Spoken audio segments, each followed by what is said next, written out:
Zakia, and this is my story. My mom used to own a restaurant in the city. She was very successful. Along the line, she fell in love with one of her customers. Despite they were from different tribes, they got married. After my birth, things were hard and they had to relocate to the village. That was when hell set loose. Every day was a quarrel, a fight, no peace. I grew used to it. They fought over money, they fought over clothing and everything. I used to wake up to fightings and quarrels and arguments. It didn't give me much to grow on. Neighbors don't get involved. I usually skip school in order to clear my head.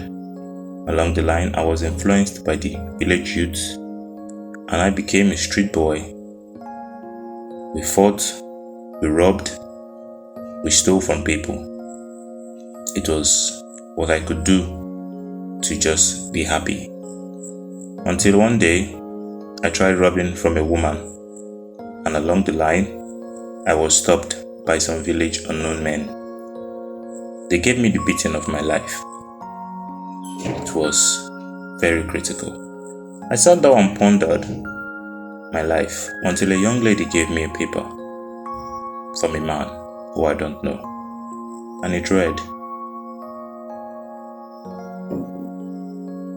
after I went home, only to discover my parents still in serious argument. It was very disheartening. Really, really disheartening.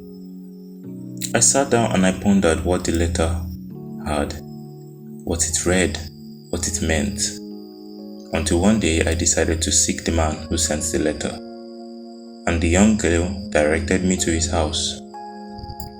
Only for me to meet the man, on seeing me, it's as though he knew my problems. It's as though he knew me. And he welcomed me very warmly, making me want to wish he were my father. He introduced me to his wife, and I got to realize that they were of different tribes. And to my greatest surprise, they lived happily despite the fact they had no kids for 5 years. They educated me on the need for me to pursue a brighter future and not to depend on the fact that I am in a wrong environment.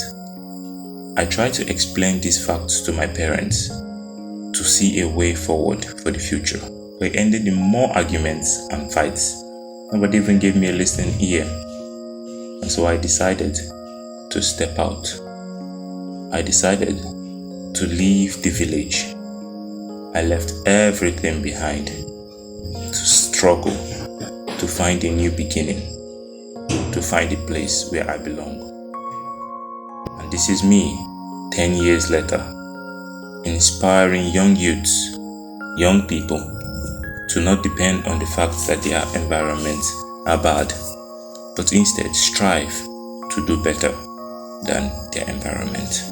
In this world, we should always strive to not be the pain in other people's life, but to try as much as possible to be the light in the darkness, always.